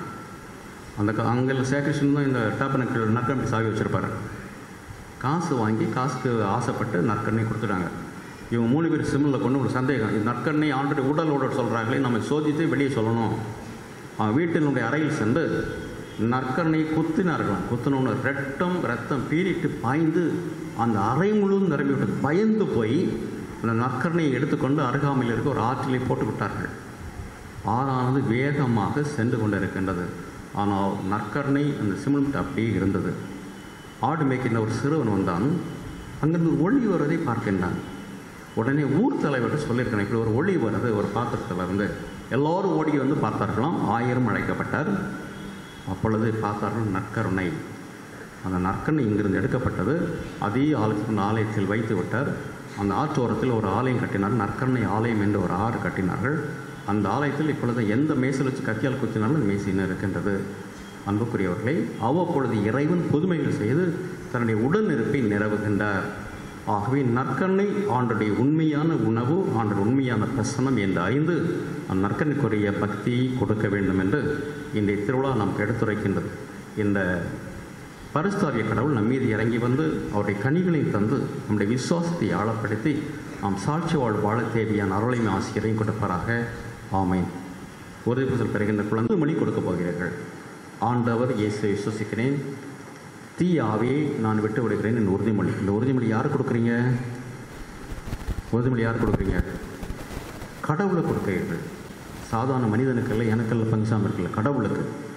சாதாரண மனிதனுக்கு ஒரு உறுதிமொழி கொடுத்து அவன் அதை மீறினால் போலீஸ் ஸ்டேஷன் போவான், கோர்ட்டுக்கு போவான், பங்குசாமி பார்த்து சொல்லுவான், பல கம்ப்ளைண்ட்ஸ் பண்ணுவான். ஒரு சாதாரண மனிதனுக்கு கொடுக்குற உறுதிமொழிக்கு இவ்வளோ முக்கியத்துவம் கொடுக்கின்ற பொழுது இறைவனுக்கு கொடுக்கின்ற உறுதிமொழியை நீங்கள் எந்த சூழ்நிலையிலும் மீறவே கூடாது. நீங்கள் உறுதிமொழி கொடுத்த பிறகு தீய சக்தி உங்கள் உள்ளத்தில் புகுந்து உங்களை உறுதிமொழிபடி நடக்காத, நல்ல பிள்ளையாக இருக்காத, ஆலயத்துக்கு போகாத, பெற்றோர்கள் கீழ்ப்படியாத, படிக்காத என்று அப்படியே சொல்லி சொல்லி சொல்லி கெடுத்துடும். அந்த தீய சக்தியை நம்மளால் முறியடிக்க முடியாது. முறியடிக்க நாம் என்ன செய்யணும்? நீங்கள் ஜெபிக்கின்ற நபர்களாக, குழந்தைகளாக மாற வேண்டும். புரியுதா நான் சொல்லுது? ஜெபிக்கின்ற குழந்தைகள். எங்கே ஜெபம் செய்வது? ஆலயத்துக்கு வரும்போது ஜெபிக்கணும், பூசைக்கு ஒரு 10 நிமிஷம் முன்னால் வந்து ஜெபிக்கணும், நன்மை வாங்கும்போது ஜெபிக்கணும், பூசை முடிஞ்சு அதில் உட்காந்து ஜெபிக்கணும், வீட்டில் இருக்கும்போது தூங்க போக்கு முன்னால் ஜெபிக்கணும், காலையில் எழுந்த உடனே ஜெபிக்கணும். நீங்கள் ஜெபிக்கின்ற குழந்தைகளாக இருந்தால் எந்த தீய சக்தியுமே ஒன்றுமே பண்ணவே முடியாது. நம்முடைய நச்சிலை பார்க்குறோம், ஆண்டவரே இந்த பேய்களை எங்களால் ஓட்ட முடியவில்லை என்று திருத்துதர்கள் கம்ப்ளைண்ட் பண்ணாங்க. ஏசன்னு சொன்னார்கள், ஜபத்தினால் மட்டும்தான் இந்த பேய்களை ஓட்ட முடியும் என்று நமக்கு சான்று பகிர்ந்தார். ஆகவே நீங்கள் ஜெபிக்கின்ற குழந்தை இருந்தால் தீயஸ்தங்க எதுவுமே பண்ண முடியாது. எந்த செய்வினை கூட நம்மளை ஒன்றுமே பண்ணுமாது. நான் உண்மையிலேயே பக்தியோடு திருப்பலி பங்கெடுத்து ஜெபிக்கின்ற மக்களாக இருந்தால் சாத்தானோ பேயோ செய்வினையோ ஒன்றுமே பண்ண முடியாது. இது வரலாறு. ஆகவே நீங்கள் ஜெபிக்கின்ற குழந்தைகளாக இருக்க வேண்டும். வாறு இனிமேல் ஒரு புனித குழந்தைகளாக வாழ வேண்டும் என்று இன்றைய விழா உங்களுக்கு எடுத்துரைக்கின்றது. இதோடு உங்களுடைய நான் உறுதிமொழி கேட்கின்றேன். அதை நீங்கள் சிங்கிள் அல்ல, சிங்கிள்னா ஒருமையில் நான் விட்டு விடுகிறேன், நான் விசுவசிக்கிறேன் என்று சத்தமாக சொல்லணும்.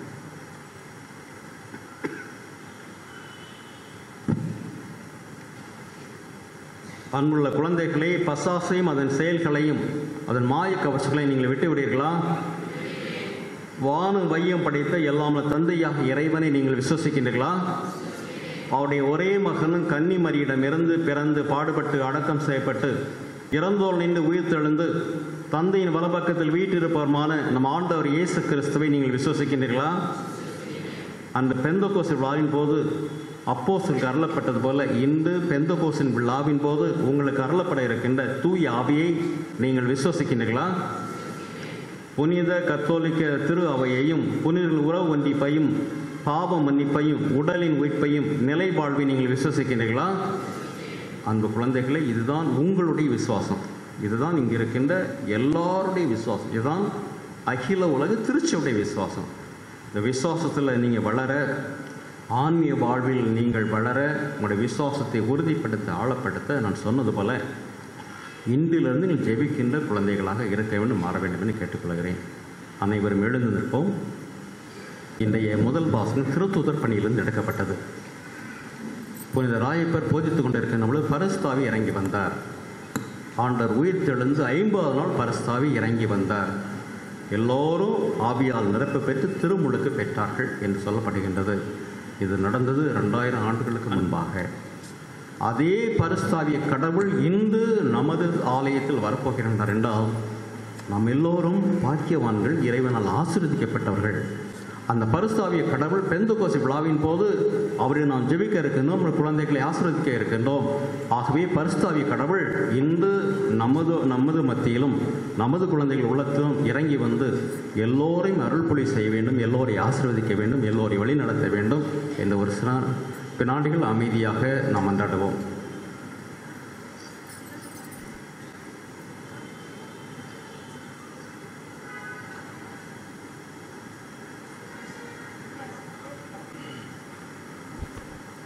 தூய ஆவியினாலும் எம் குழந்தைகள் இவர்களை பாவத்தினின்று விடுவித்து புதுப்பிறப்பளித்து ஆண்டவரே துணையாளராகிய தூய ஆவியை எங்கள் குழந்தைகளுக்குள் அனுப்பியருள இப்பொழுது உம்மை தாழ்மையுடன் மன்றாடுகிறோம். ஞானம் மெய்யினம் தரும் ஆவியை, ஆலோசனை வல்லம் தரும் ஆவியை, அறிவும் பக்தியும் தரும் ஆவியை இவர்களுக்கு அளித்தருளும். தெய்வ பக்தியின் ஆவியால் இவர்களை நிரப்பியருளும். எங்கள் ஆண்டவராய கிறிஸ்து வழியாகவே மன்றாடுகிறோம். ஆமென். உறுதிப்பூசல் பெறுகின்ற தூய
அன்பான வானக தந்தையே, உமது ஆவியானவர் இன்று எங்களுக்கு அனுப்பி எங்களுடைய குழந்தைகளை எங்களை நீர் புனிதப்படுத்தியதற்காக நன்றி செலுத்துகின்றோம். ஆவியானவராகிய அவர் எங்களுக்கு அருளையும் ஆசிரியம் கொடுத்து உயிர்த்தாண்டவரின் மகிமை பெறவும் உயிர்த்தாண்டவர் வழி நடக்கும் தேவையான வரங்களுக்காகவும் எங்களுடைய தனிப்பட்ட கருத்துக்களுக்காகவும் எங்கள் பாதுகாவலர் புனித யோசேப் வழியாக மன்றாடுகிறோம். வழிநடத்தும் எம் இறைவா, உம் திருவுளப்படி எம் திரு அவையை வழிநடத்தும் திருத்தந்தை, ஆயர்கள், குருக்கள் மற்றும் துறவரத்தார் அனைவரும் தங்கள் இறை அனுபவத்தால் உம் மக்களை வழிநடத்த தேவையான உடல் உள்ள நலனை தந்து வழிநடத்த இறைவா உன்னை மன்றாடுகிறோம். நீதி நரசே எம் இறைவா, எம் நாட்டை ஆட்சி செய்யும் தலைவர்கள், அதிகாரிகள் அனைவரும் தொலைநோக்கு பார்வை கொண்டு நாட்டின் வளர்ச்சிக்காகவும் நாட்டு மக்களின் வளர்ச்சிக்காகவும் தங்களே அர்ப்பணித்து வாழ இறைவா உன்னை மன்றாடுகிறோம்.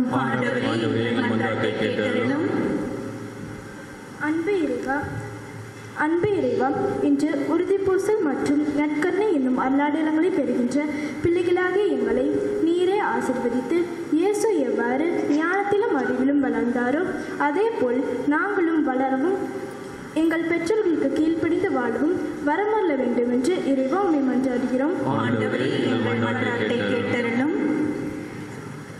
அருளன் ஊற்றே எம் இறைவா, எம் பங்கின் பாதுகாவலர் புனித சூசையப்பரின் திருவிழாவை சிறப்பிக்கும் பங்கு மக்கள் அனைவரும் அன்பு, அமைதி, ஒற்றுமை, பகிர்வு என்னும் கொடைகளால் நிரப்பப்படவும் தங்கள் மகிழ்வை பிறரோடு பகிர்ந்து வாழவும் வருமருள இறைவா உம்மை மன்றாடுகிறோம். குணமளிக்கும் இறைவா, நாட்டில் உள்ள நோயாளிகள், ஆதரவற்றோர், ஏழைகள் அனைவருக்கும் நீரே துணையாளராகவும் வழிகாட்டியுமாக திகழ்ந்து அவர்களுக்கு தேவையான நலனை தந்து வழிநடத்த இறைவா உம்மை மன்றாடுகிறோம். ஒரு சில வினாடிகள் அமைதியில் நம்முடைய சொந்த கருத்துக்களுக்காக, குறிப்பாக குடும்ப நலனுக்காக, நம்முடைய தொழில் வளர்ச்சிக்காக, நம்முடைய குழந்தைகளுடைய ஆன்மீக வளர்ச்சிக்காக மௌனமாக மன்றாடுவோம்.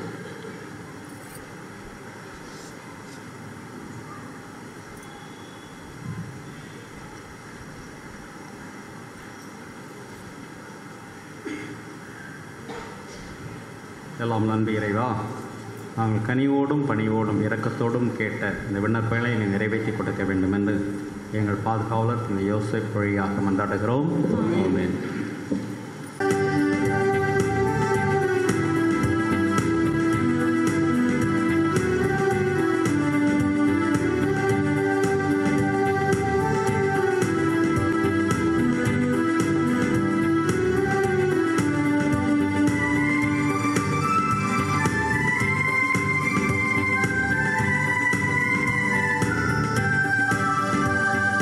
நொறுங்கிய உள்ளம் கருவி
அருள்பொழிந்து என்னில் நிறைந்து அன்பே அமுதே என்னையே ஏற்பாயே. கொண்டு வந்தே நேசு தெய்வமே, தந்து நின்றேன் எனது இதயமே. பாசானிசா இப்ப பாசானிசா, பாசானிசா இப்ப பாசானிசா.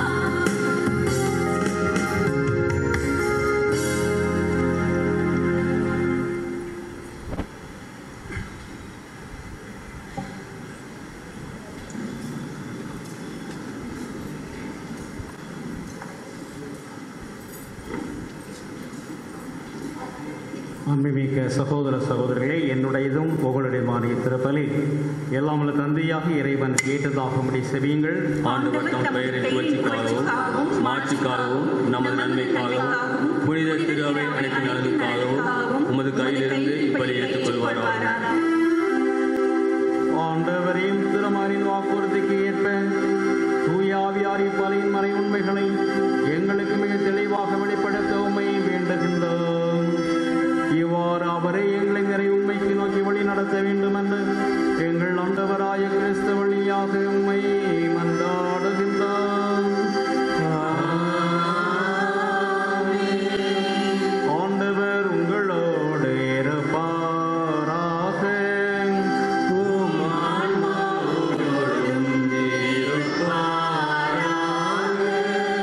இதயங்களை மேலே எழுப்புங்கள்.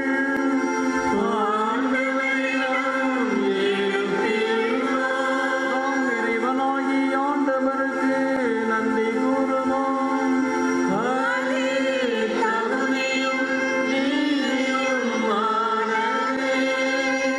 ஆண்டவரே, தூயவரான தந்தையே, என்றும் உள்ள எல்லாம் அல்ல இறைவா, என்னோடும் இவ்விடத்திலும் நாங்கள் உமக்கு நன்றி செலுத்துவதும் மெய்யாகவே தகுதியும் நீதியும் ஆகும். எங்கள் கடமையும் மீட்பு கோரிய செயலுமாகும். ஏனெனில் பாஸ்கா மறைபடை நிறைவேற செய்கின்றேன். ஒரே திருமகனோடு உறவு கொள்வதால் ஒருமை பேரான மக்களால் ஏற்றுக்கொண்டவர்களுக்கு இன்று தூய ஆவியாரை வழங்கினேன். திரு அவை பிறந்த நாளிலே அதே ஆவியார் எல்லா மக்களுக்கு இறையை ஊட்டி பல்வேறு மொழி பேசும் மக்களை ஒன்று சேர்த்து ஒரே நம்பிக்கை அவருக்கு அறிக்கையிட செய்தார். ஆகவே பாஸ்கா மாட்சி பங்க உலக மாந்தர் அனைவரும் மக்களுக்கின்றனர். அவ்வாறே ஆற்றல் மிக்கோரும் அதிகாரம் கொண்ட தூதர்களும் உமது மாட்சியை புகழ்ந்து பாடி முடிவின்றி பாடுவதாவது.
ஆண்டவரே, நீர் மெய்யாகவே தூயவர். உம்முடைய படைப்புலெல்லாம் உம்மை புகழ்வது தகுமை. ஏனெனில் திருமகனாகிய எங்கள் ஆண்டவர் இயேசு கிறிஸ்து வழியாக தூய ஆவியாரின் செயலாற்றலால் அனைத்தையும் உய்வித்து தூய்மைப்படுத்துகின்றேன். கதிரவன் தோன்றி மறையும் வரை உமது பெயருக்கு தூய காணிக்கை ஒப்புக் கொடுக்குமாறு உமக்கென மக்களை இடையராது ஒன்று சேர்த்து வருகின்றேன். எனவே ஆண்டவரே, உமக்கு அர்ப்பணிக்க நாங்கள் கொண்டு வந்துள்ள காணிக்கைகளை அதே தூய ஆவியால் தூய்மைப்படுத்த உம்மை தாழ்மையுடன் மன்றாடுகிறோம். இவ்வாறு உம்முடைய திருமகனாகிய எங்கள் ஆண்டவர் இயேசு கிறிஸ்துவின் உடலாகவும் இரத்தமாகவும் இவை மாறுபனவாக அவர் பணித்தவாறு இம்மறை நிகழ்வுகளை கொண்டாடுகின்றோம்.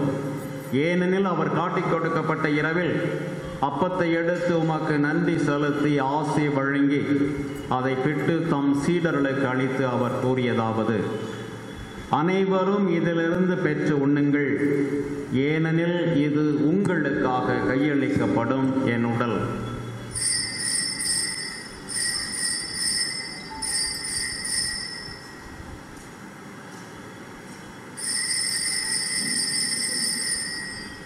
அவ்வண்ணமே இரவு விருந்தை அருந்திய பின் கிண்ணத்தையும் எடுத்து உமக்கு நன்றி செலுத்தி ஆசி வழங்கி அதை தம் சீடர்களுக்கு அளித்து அவர் கூறியதாவது: அனைவரும் இதிலிருந்து பெற்று பருகுங்கள், ஏனெனில் இது புதிய நிலையான உடன்படிக்கைக்குரிய என் இரத்தத்தின் கிண்ணம்.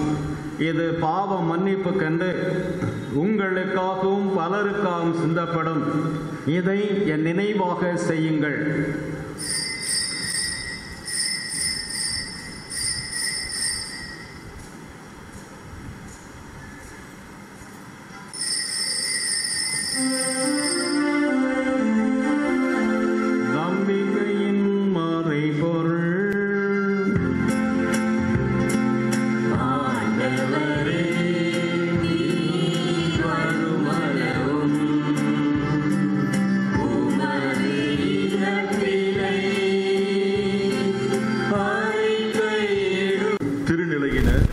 உமக்கு சொந்தமான மக்கள் ஆகிய அனைவரையும் நம்பிக்கையிலும் அன்பிலும் உறுதி பெறச் செய்வீராக. ஆண்டவரே, திருமுழுக்கில் புது பிறப்படைந்து இன்று தூய ஆவியை பொழிந்து உறுதிப்படுத்த நீ திருவுளம் கொண்ட உம் அடியார்களையும் நினைவுகூர்ந்து அவர்களை உமது அருளில் காத்திருளும். நீர் விரும்பியபடி உம் திருமுன் நிற்கின்ற இந்த குடும்பத்தின் வேண்டுதலுக்கு கனிவுடன் செவிசாய்த்திருளும். கனிவுள்ள தந்தையே, எங்கும் சிதறடிருக்கும் உடைய பிள்ளைகளை கனிவோடு உம்மோடு சேர்த்துக் கொள்ளும். இறந்து போன எங்கள் சகோதர சகோதரிகளையும் உமக்கு உகந்தவர்களாய் வாழ்ந்து உலகை விட்டு சென்ற அனைவரையும் உமது ஆட்சியில் கனிவுடன் நேற்றருளும். நாங்களும் அங்கு வந்து சேர்ந்து அவர்களோடு உமது ஆட்சியால் என்றும் மன நிறைவு அடைவோம் என எங்கள் ஆண்டவராகிய கிறிஸ்து வழியாக எதிர்நோக்கி இருக்கின்றோம். இவர் வழியாகவே நீர் உலகிற்கு எல்லா நன்மைகளையும் வழங்குகின்றீர்.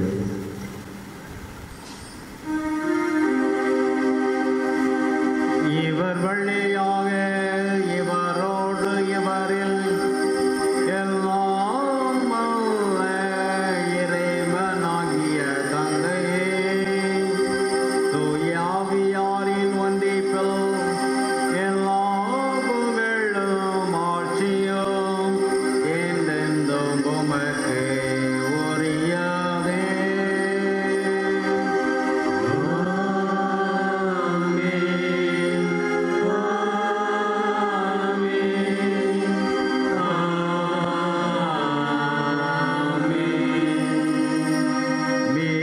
கட்டளையால் கற்பிக்கப்பட்டு இறை படைப்பனையால் பயிற்சி பெற்ற நாம் துணிந்து பாடுவோம். விண்ணுலகில் இருக்கிற எங்கள் தந்தையே, உமது பெயர் தூயது என போற்ற பெறுக. உமது ஆட்சி வருக. உமது திருவுளம் விண்ணுலகில் நிறைவேறுவது போல மண்ணுலகிலும் நிறைவேறுக. எங்கள் அன்றாட உணவை இன்று எங்களுக்கு தாரும். எங்களுக்கு எதிராக குற்றம் செய்வோரை நாங்கள் மன்னிப்பது போல எங்கள் குற்றங்களை மன்னியும். எங்களை சோதனைக்கு உட்படுத்தாதேயும், தீமையிலிருந்து எங்களை விடுவித்தருளும். ஆண்டவரை தீமை அனைத்திலுமிருந்தும் எங்களை விடுவித்து எங்கள் வாழ்நாளில் அமைதியை கனிவுடன் அருள உம்மை மன்றாடுகின்றோம். உமது இரக்கத்தின் தேவியால் நாங்கள் பாவத்திலிருந்து எப்போதும் விடுதலை பெற்று யாதொரு கலக்கமின்றி நலமாயிருப்போமாக.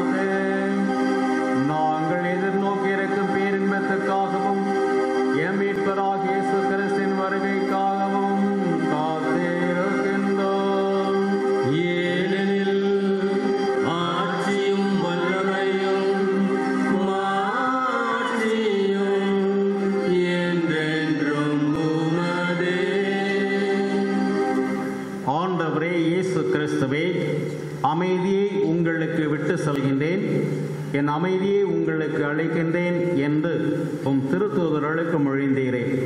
எங்கள் பாவங்களை பாராமல் உமது திரு அவையின் நம்பிக்கையை கண்ணோக்கி உமது திருவுளத்திற்கு ஏற்ப அதற்கு அமைதியையும் ஒற்றுமை அளித்தருள்வீராக. என்றென்னும் வாழ்ந்து ஆட்சி செய்கின்றவர் நீரே. ஆமென். ஆண்டவருடைய அமைதி உங்களோடு என்றும் இருப்பதாக.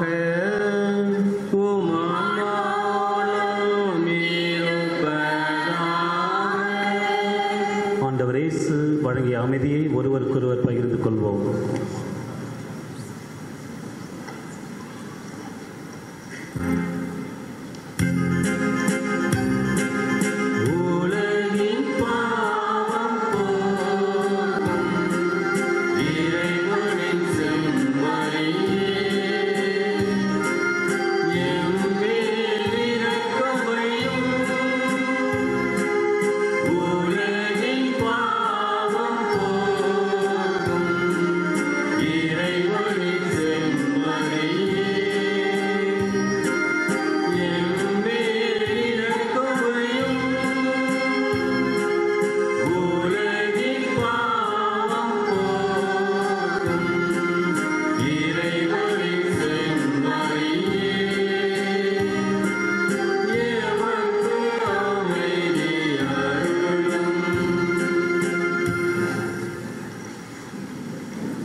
அன்புள்ள குழந்தைகளை எல்லோரும் கவனியுங்கள். குறிப்பாக முதல் முறையாக நற்கருணையாளர் பெறுகின்ற குழந்தைகளுக்காக முதல் முறையாக ஆண்டவர் இயேசுவின் உடலின் இரத்தத்தின் உணவாக பெறப்போகிறீர்கள். நீங்கள் பேறு பெற்ற குழந்தைகள். நற்கருணை ஆண்டவர் இதுவரை எங்கே இருந்தார்? எல்லாம் கவனிங்க. எங்கே இருந்தார்? நற்கருணை பீழையிலிருந்து பீடத்தில் இருந்தார். அந்த நற்கருணை ஆண்டவர் நீங்கள் உள்ளத்தில் வரப்போகிறார். அதனுடைய பொருள் என்ன? இயேசுவோடு நீங்கள் இணைகின்றீர்கள், இயேசு உங்களோடு இணைகின்றார். பெரிய பாக்கியம். ஆகவே நீங்கள் அதற்கு வாழ்நாள் நன்றி செலுத்தணும். புனித சிப்பிரியன் என்ற தொடக்க கருத்தரிசில் வாழ்ந்த புனிதர் சொல்வார், நம்முடைய திருச்சபையில் மட்டும்தான் வழிபாடு வருகின்றவர்கள் இறைவனை உணவாக உட்கொள்கின்றோம். இறைவன் உட்கொள்கின்ற பாக்கியம் நமக்கு கிடைக்கின்றது. ஆதலால் இல்லை கவனிங்க, நன்மை வாங்கின பிறகு நீங்கள் உங்களோட இடத்துல போய் ஒரு சில வினாடிகள் முட்டி போட்டு ஜெபிக்கணும். உள்ளத்திற்கு ஜெபிக்கணும். நீங்கள் ஜெபிக்க வேண்டும்னு இறைவன் விரும்புகின்றார். இறைவன் குழந்தைகளை அன்பு செய்கின்றார், வரவேற்கின்றார். ஆக உங்கள் பல காரியங்களுக்காக வேண்டலாம். இந்த நாள் முழுவதும் நான் பரிசுத்தாவி கடலை பெற்றேன், இயேசு ஆண்டவரை பெற்றேன் என்ற சிந்தனையில் தான் இந்த நாளை செலவழிக்க வேண்டும். உட்காந்துட்டு ஏதோ மற்ற சிந்தனையில் ஈடுபட்டீங்கன்னா, பராக்கு இடம் கொடுத்தீங்கன்னா உள்ளத்தில் இருக்கிற இயேசு மதிக்கவில்லை. ஆகவே நீங்கள் அப்படி இருக்காமல் அதே சிந்தனையோடு இருக்க வேண்டும். அன்புள்ள இறை மக்களை, திருப்பலிக்கு வருகின்ற பொழுதெல்லாம் நாம் நற்கருணை பெறுகின்றோம். நமக்கும் பல சமயம் வாடிக்கையாக மாறிவிடுகின்றது. பெற்றனால வாடிக்கையாக மாறிவிடும். ஆகவே நாமும் நான் இயேசோடு இணைந்திருக்கிறேன், இயேசு என்னோடு இணைந்திருக்கிறார் எந்த சிந்தனையோடு தான் நாம் இருக்கணும். நம்முடைய தகுதிக்கேற்ப முட்டி போட்டோ உட்கார்ந்தோ உள்ளத்தில் இருக்கின்ற இயேசுவோட நாம் பேசுவோம். ஒரு நண்பன் மற்றொரு நண்பனுடன் மனவிட்டு பேசுவது போல நாம் இயேசுட பேசுவோம். அதற்கு நல்ல வாய்ப்பு. ஆகவே அந்த முறையில் நாம் திருவிழா பங்கெடுக்க உங்களை கேட்டுக்கொள்கிறேன்.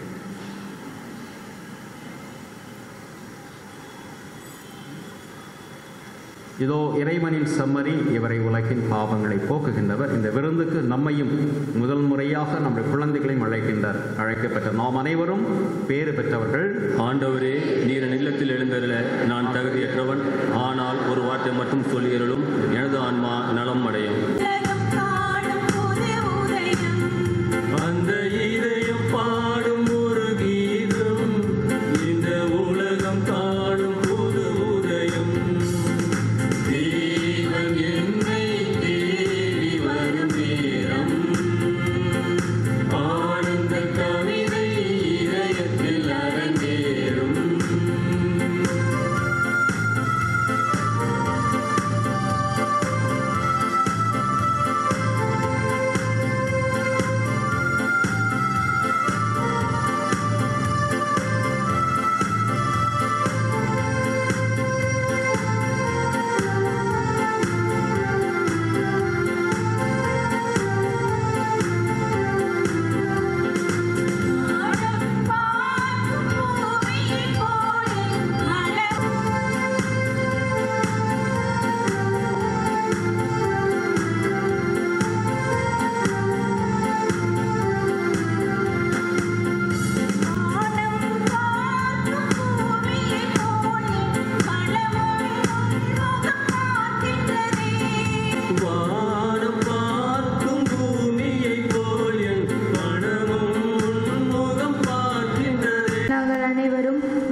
உள்ளத்தோடு உம்மை போற்றுகிறோம், புகழ்கிறோம், உம்மை ஆராதிக்கிறோம்.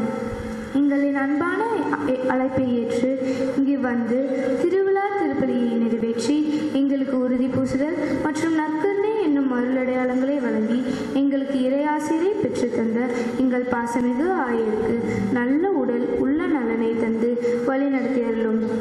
நாங்கள் இந்த அருளடையாளங்களை பெறுவதற்கு எங்களை தகுந்த முறையில் தயார் செய்வதற்காக வகுப்புகளை ஏற்பாடு செய்து அனைத்து வழிகாட்டுதலையும் வழங்கி வரும் எங்கள் பங்கு தந்தையர்கள், மறைக்கல்வி ஆசிரியர்கள் அனைவருக்கும் உமது சிறப்பான ஆசிரியை வழங்கியருளும். எங்கள் பெற்றோர், உற்றார் உறவினர், உடன் பிறந்தவர்கள் அனைவரையும் வளமையிலும் செழுமையிலும் வாழ செய்தருளும். உம்மை பெற்றுள்ள நாங்கள் எங்கள் சிந்தனை, சொல், செயல் அனைத்திலும் உம்மை பிரதிபலித்து வாழவும், அறிவிலும் ஞானத்திலும் கீழ்ப்படிதலிலும் சிறந்து விளங்கி எங்கள் குடும்பத்திற்கும் பங்கிற்கும் திரு அவைக்கும் பெருமை சேர்க்கும் பிள்ளைகளாக வாழ எங்களை ஆசீர்வதியும். ஆமீன். இன்றைக்கு புது நன்மையும் உங்கள் அனைவரையும் அன்போடு கேட்டுக்கொள்கிறேன். இப்பொழுது திருப்பலி முடிந்தவுடனே வேண்டுதல் தேர்பவனியானது நமது ஆலயத்தை சுற்றி நடைபெற இருக்கிறது. இந்த ஒரு வருடம் முழுவதுமாக புனித சூசையப்பர் நமது பங்கிற்கு பலவிதமான ஆசீர்வாதங்களை தனது அன்பு மகத்தில் பெற்றுக் கொடுத்திருக்கிறார். எனவே ஆலயத்தை சுற்றி வருகின்ற பொழுது புனித சூசையே, வளனாரே, யோசேப்பே, நன்றி, தொடர்ந்து எங்களை ஆசீர்வதியும் என சொல்லி அந்த நன்றி தேர்பவனியிலே நாம் அனைவரும் கலந்து கொள்வோம். அதேபோல இந்த வருடம் நமது பங்கிலிருந்து +2 தேர்வு எழுதிய அத்தனை மாணவ செல்வங்களும் நல்ல விதத்திலே மதிப்பெண்களை பெற்று தேர்வு பெற்றிருக்கிறார்கள் என்பதை அறிகின்ற பொழுது மகிழ்ச்சியாக இருக்கிறது. எனவே ஆயர் சார்பாக +2 தேர்விலே நல்ல மதிப்பெண்களை பெற்று நல்ல விதத்திலே தேர்ச்சி அடைந்த அத்தனை மாணவியர்களுக்கும் கரவொலி எழுப்பி வாழ்த்துக்களும் பாராட்டுக்களும்.